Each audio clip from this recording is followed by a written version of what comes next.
Today is a big day for our democracy and a big day in the House of Representatives. Today, the House will make a major step toward defending our democracy as we vote to send the Freedom to Vote John Lewis Act to the Senate for urgent consideration. I just want to say four things about the bill, the Freedom to Vote bill. We passed it twice in the House under different names. Same thing with the John Lewis bill, passed it twice in the House. So now today we're sending it over with the prospect that it will have consideration in the Senate. Four things people should know about it. Four reasons why members should be voting for it. And we have a vote on now, so I'm going to have to gavel that down. But the four things are: one, it stops partisan redistricting, very popular with the American people, by making sure we honor the Constitution, the Voting Rights Act, and the community of interest, ends partisan redistricting. Two, it stops voter suppression and the nullification of elections. You know the story. Over 400 bills introduced across the country, 30 some of them already enacted into law, which not only suppress the vote, particularly among people of color, but also nullify elections. People have voted will decide how that turns out, nullifying elections. Third, it insists on disclosure of big, dark, special interest money, which suffocates the airwaves, which is a form of voter suppression, the misrepresentations that they put forth. The Supreme Court has said they can give as much money as they want, but we're saying they must disclose. They must disclose transparency. Yeah. And fourth, to amplify voices of small donors and the grassroots, and no taxpayer dollars used to do that. Stop partisan redistricting, stop the suppression of the vote and nullification of elections, stop big dark money from having such an impact on our political process, and honor the grassroots participation. In addition to that, in terms of the John Lewis part of the bill, every Republican president has, and since Nixon, Ford, Reagan, President George Herbert Walker Bush, and President George W. Bush, George W. Bush signed the most recent Voting Rights Act, a bill that passed the Congress like 390 in the House, almost unanimously in the Senate, not that long ago. Had always been bipartisan until now. And so passing that bill will be very, very important for voting rights in our country, so fundamental to our democracy. So I'm excited about today that we've received this, we're sending this over to the Senate, receiving some optimism that the focus will be on it, and hopefully the success will be there, especially in time for Martin Luther King Day. Again, I just want to commend Terry Sewell, Mr. Butterfield, Jim McGovern, Jerry Nadler, Zoe Lofgren, so many times her committee didn't even have a Christmas or Hanukkah or any holiday. So many people. John Sarbanes has been the patron saint of this, or the godfather, whatever analogy you want to make of this legislation. So I want to thank all of them for giving us this special opportunity. Earlier this week, we passed the GI Bill to protect our democracy. Again, House Democrats worked. It's really important to know about that, and I said this on the floor the other day, but in case you weren't paying strict attention. When we had the first GI Bill, it was the fruit of the advocacy and labor of the American Legion and other groups following World War I. They were not treated as fairly as they should have been, and they wanted future veterans to be treated better, hence the GI Bill. President Roosevelt signed the bill and made great statements about how we owe so much to our veterans. We all know that. Listening to the veterans, that bill came forth with education, with housing, and all those home ownership and the rest. We continued to listen to our veterans when we had the post 9/11 GI Bill, which enabled even expanded the benefit for education, not only to our vets, but also to their family members. And even if they died in action, still the benefits survive for their families. It was very, very important. And now we are listening to our veterans who are telling us that we really need to expand and strengthen the GI Bill eligibility for reservists and guardsmen. And so that's what we did earlier this week in the House. I hope it will pass the Senate. As you see today, that takes me to my next subject of COVID, that the president is enlisting some of that talent and those resources in the fight against COVID. As we work for the people, the coronavirus still is a very top priority. We know the science tells us vaccines, masks, testing, spacing, and the rest are a path to ridding ourselves of that. And when it comes to our schools, as a grandmother of a public school student, I'm very hopeful that we can have children safely in school to the greatest extent possible. Masking and testing, separation, vaccines help us to do that.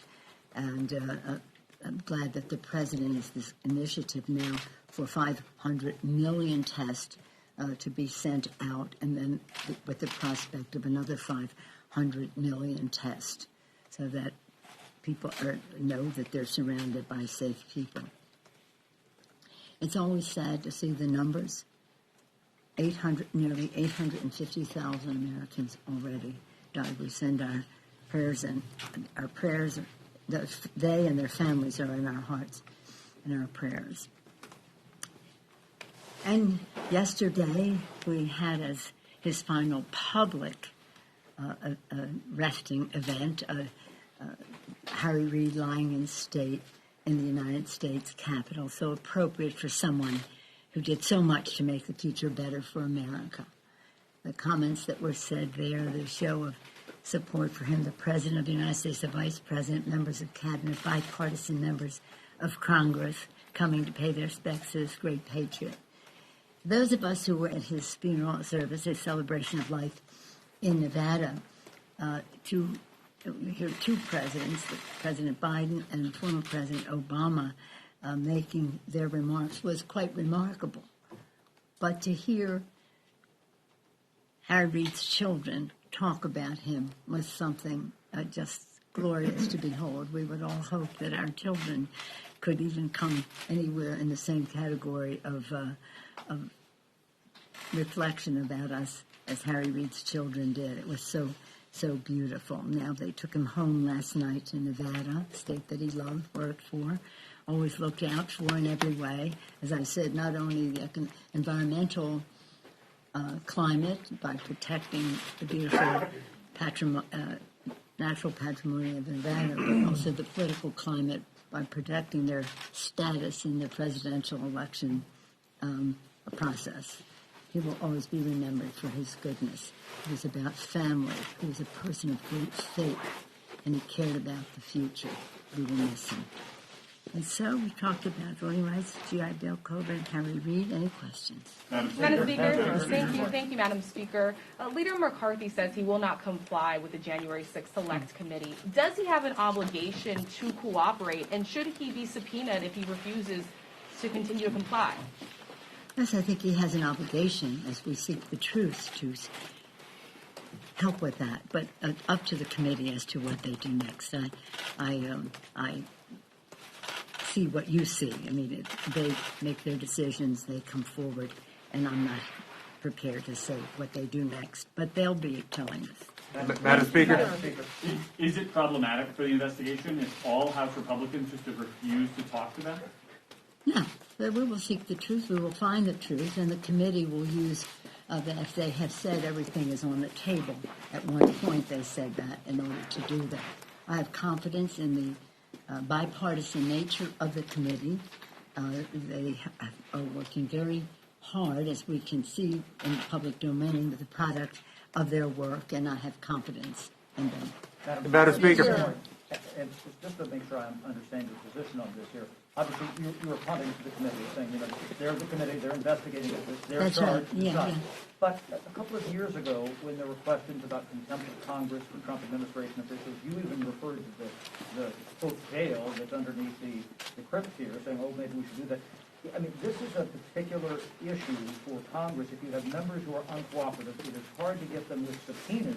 Therefore, if they were going to take any sort of extraordinary step, one would think that would fall to the committee, but it would also go through you to sign off on some particular, discipline or ethics committee or whatever you would decide to do in dealing with a member of Congress, particularly the minority leader.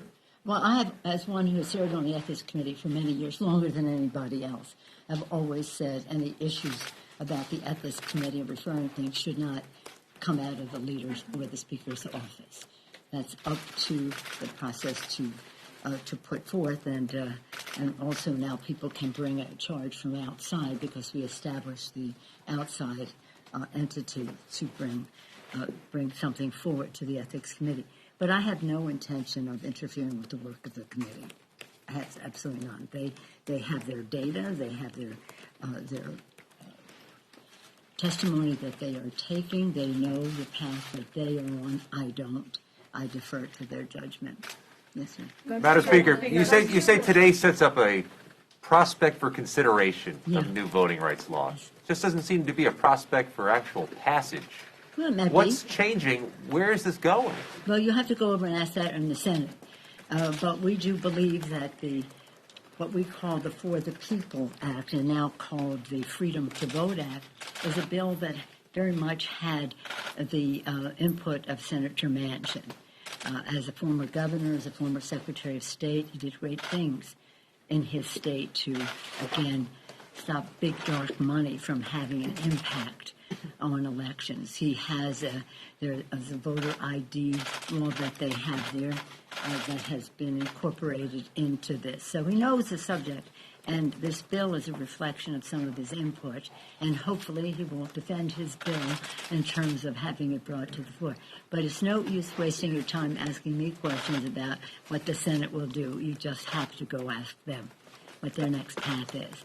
But it is really important for the American people to know, because what is stunning is to see the misrepresentations that are made, for example, on the floor of the House now. I mean, I won't even go into them because I don't want to return to their misrepresentations.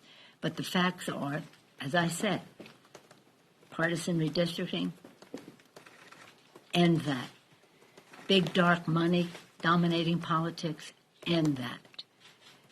Suppressing the vote, nullifying elections, end that. Supporting the grassroots, for that. And then, as I say, the voting rights, which has not been partisan before in recent history, and now has become. So, in terms of the process in the Senate, but we are excited because we passed these bills again and again in two different Congresses, and as recently as last year in this Congress, and we had to do them again because we're in a new Congress. We also had to do the Voting Rights Act with a fresh array of hearings around the country because the violations that the Republicans committed in the 2020 election were so blatant that it established another level of documentation for the need of the Voting Rights Act. Madam You have to go to the Speaker, Senate. Sorry. Madam Speaker, as far as the voting rights bill is concerned, Yes. We heard what the president said in his speech, and it appeared that there was criticism from the upper chamber from Mr. Durbin saying that he went perhaps a little bit over the top a little bit. What are your thoughts on that? And do you think that the president may have gone a little bit too far in trying to sell this particular bill to the American people and trying to get votes to try and get this passed by breaking the filibuster? No, I stand with the president. I think that I thought his speech was wonderful, and I stand with him in the fight for voting rights. No criticism of Mr. Durbin. He has to do what he has to do vis-a-vis his own members and the rest. The only criticism I would make, too, I wouldn't say they're criticisms, but observations. Nobody knows who Bull Connor is. And if we're making the case to say when B was Martin Luther King or Bull Connor, who's that? Want to do with Martin Luther King or the Martin Luther King and John Lewis, or the people who unleashed the fierce dogs on them?